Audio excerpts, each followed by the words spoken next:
E o profeta Isaías ainda diz: e ainda assim os homens não crerão no Senhor. Quer dizer, se não tem Satanás para tentar, então não podemos acusar Satanás de coisa nenhuma.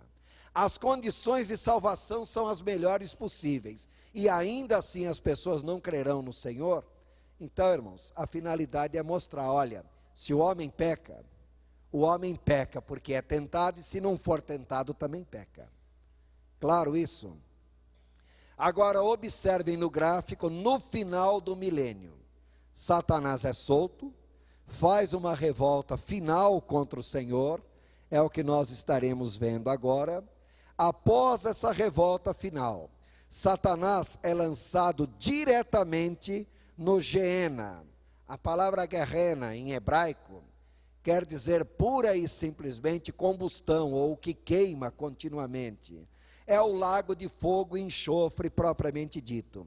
Então reparem que após a revolta que Satanás ele é solto do abismo, faz uma última revolta contra Deus, ele é lançado agora no Geena. Tão logo ele seja lançado no Geena, repare do Hades, uma linha apontando para cima, escrito eventos finais. Todas as pessoas mortas que estão no Hades ressuscitam e vão para o grande trono branco, serão julgados. Quem comparecer no trono branco, infelizmente, já é um julgamento de condenação. Se compareceu ali, não é para saber se a pessoa será salva ou não, é para saber qual é o seu grau de condenação. Uma vez condenados, todos lançados no Geena, o lago de fogo e enxofre. A seguir o Senhor criará novo céu, ou novos céus, e nova terra, e dará início àquilo que nós chamamos de eternidade. Esse é o assunto que nós estaremos abordando hoje. Claro até aí, irmãos? A visão geral desse gráfico é simples? Vamos, eu tentei ser o mais simples possível, né? Bom, agora vamos desdobrar esse gráfico um pouquinho. Olhem no esboço que vocês receberam. Tem lá os eventos finais da história da humanidade. Número 1, a revolta final de Satanás. No item 1, a revolta final de Satanás. Observem. Durante o milênio, Satanás estará preso. Ele e seus demônios estarão num lugar chamado abismo. Não sairão de lá. Mas durante o milênio, aqueles homens e mulheres que sobreviveram à grande tribulação e entraram no milênio, são homens e mulheres normais, não são glorificados. Entendam que glorificados são santos do Antigo Testamento, santos do Novo Testamento e santos da grande tribulação que morreram.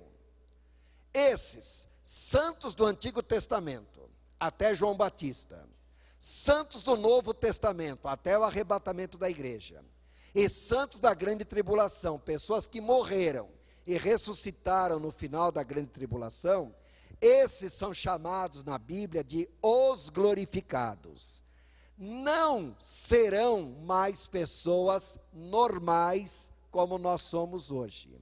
Teremos um corpo glorificado, poderemos voar, emitiremos luz, Mateus 13:43, tá?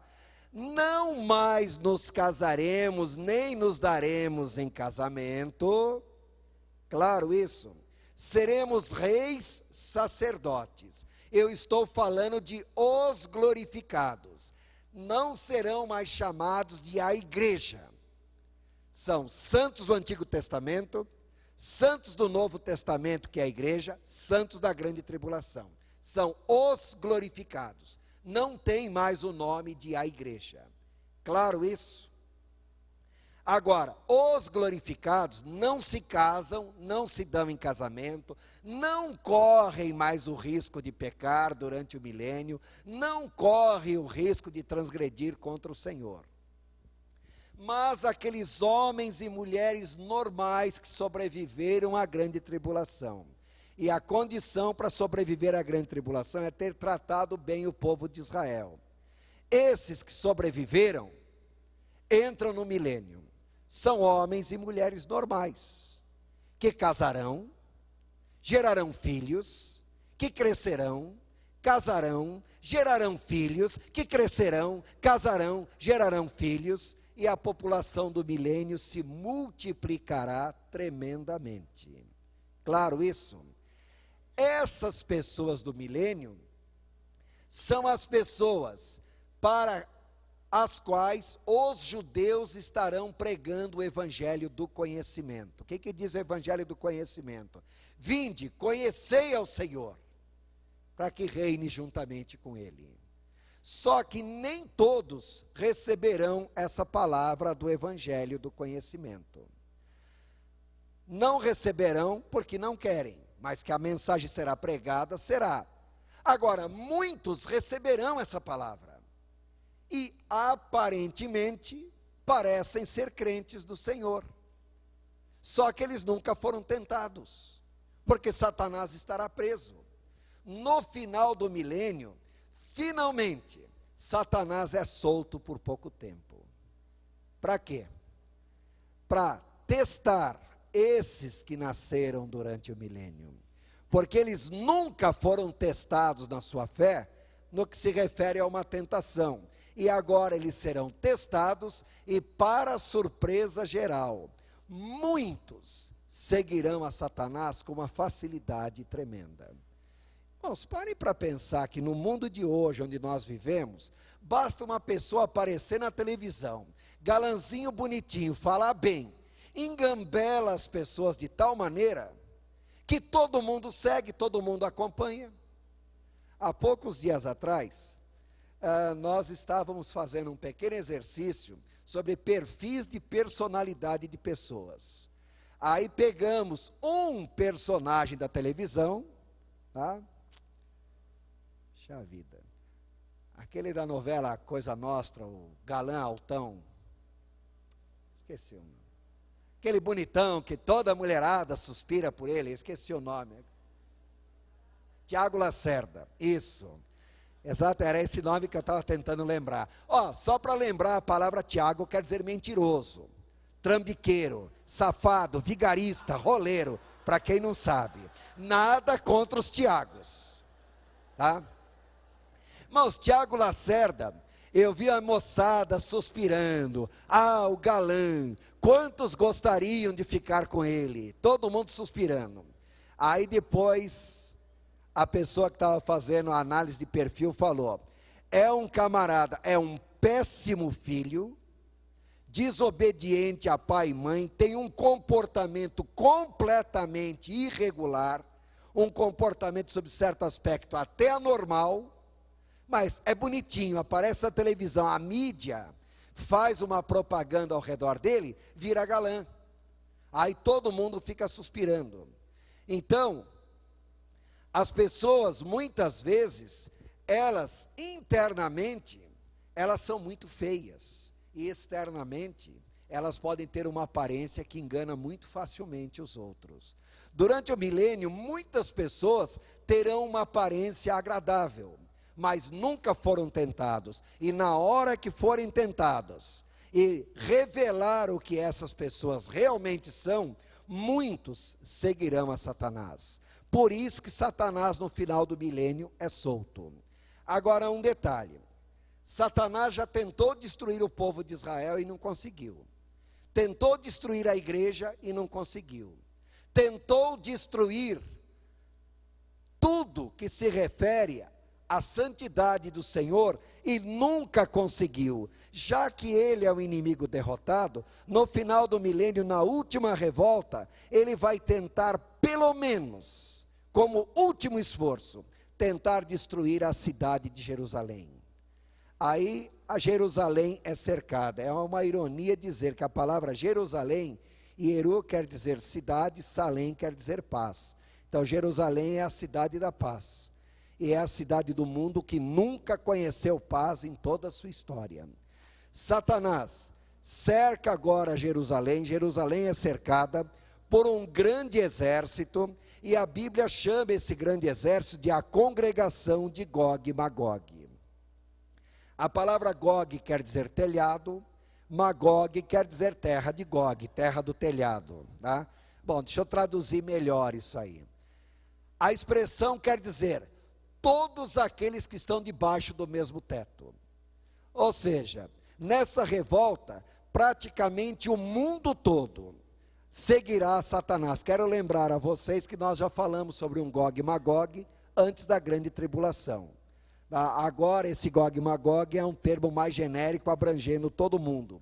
Em outras palavras, pessoas de todas as nações da terra acompanharão a Satanás nessa revolta, cercarão Jerusalém, e a hora que Jerusalém estiver cercada, eles pretendem destruir a cidade, que pelo menos, já que Satanás nunca deu certo em nenhuma, sempre perdeu todas, pelo menos nessa, ele vai tentar destruir Jerusalém. E o que acontece? A destruição do próprio universo. A Bíblia diz que quando Jerusalém estiver cercada, o Senhor retirará da terra os seus santos.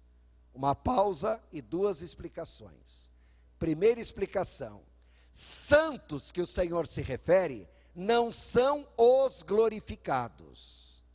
São os homens e mulheres que entraram no milênio, que nasceram no milênio e creram no Senhor e permaneceram fiéis ao Senhor.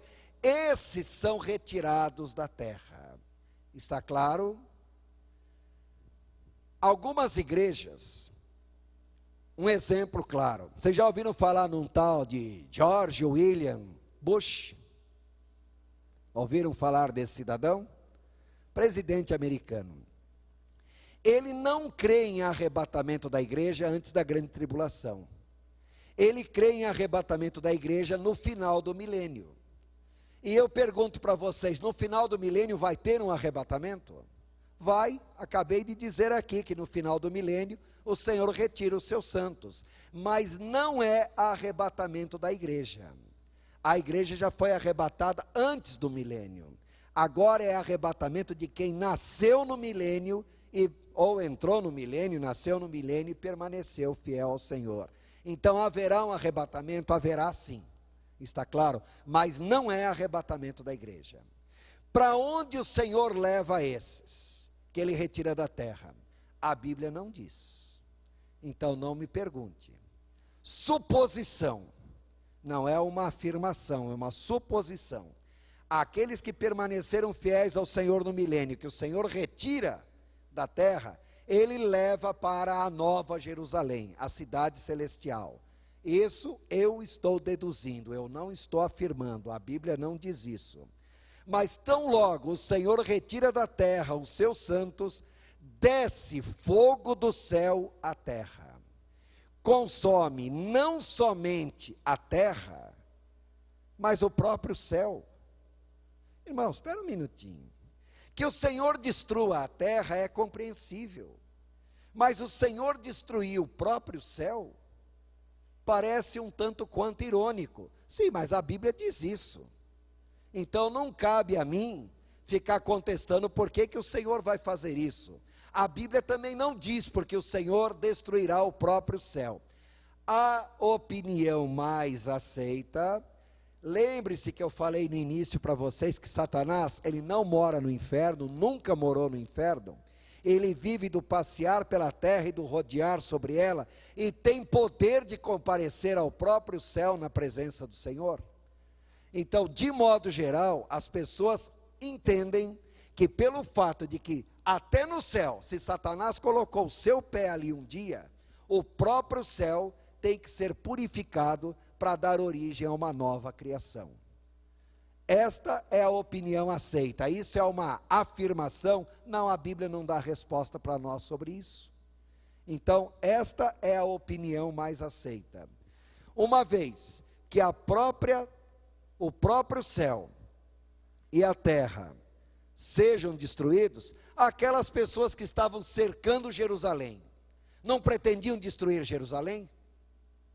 Não conseguirão destruir Jerusalém. mas Jerusalém será destruída, porque tudo na terra será queimado. E aqueles que acompanham Satanás na revolta final, esses também morrem, e ao morrer nesta revolta final, o curioso é que esses que acompanham Satanás na revolta final, ao morrer, são lançados diretamente no lago de fogo e enxofre. Quer dizer, participou dessa revolta final, não merece nenhum julgamento, já estão sumariamente condenados. Claro isso? Assim como também Satanás não será mais julgado, ele já está julgado e condenado. Feito isso, item 3, o juízo final de Satanás e dos anjos caídos e demônios. Satanás é lançado no Gênesis sem nenhum outro julgamento. Então, irmãos, não pense que Satanás um dia vai comparecer perante o Senhor e vai ser julgado pelas suas maldades. Ele não vai. A Bíblia diz que ele já está condenado. Agora é só uma questão de aplicação de juízo. Porém, todos os anjos caídos e demônios que acompanharam a Satanás comparecerão perante juízo. E em 1 Coríntios capítulo 6, versículo 3, diz que quem julgará os anjos caídos e os demônios, seremos nós, a igreja. Parem para pensar, quantas experiências vocês passaram na vida, quantas coisas já aconteceram na vida de vocês, e vocês não são nem capazes de imaginar o quanto vocês foram assediados por Satanás. O quanto foram assediados por demônios. Ontem, eu estava em casa, quer dizer, eu saí para caminhar de manhã, fiz uma caminhada, cheguei em casa, como eu não tinha nenhum compromisso ontem, fiz uma caminhada meio longa, de 2h30, cheguei em casa suado, aí minha esposa, fulano de tal, telefonou aqui que tem uma pessoa endemoniada, e está pedindo para você ir lá orar pela moça, para ela ser liberta. Falei, bom, deixa eu tomar um banho. Tomei um banho e saí para ir nessa casa orar por essa moça. Que eu pego a Avenida Andrômeda ali no Jardim Satélite.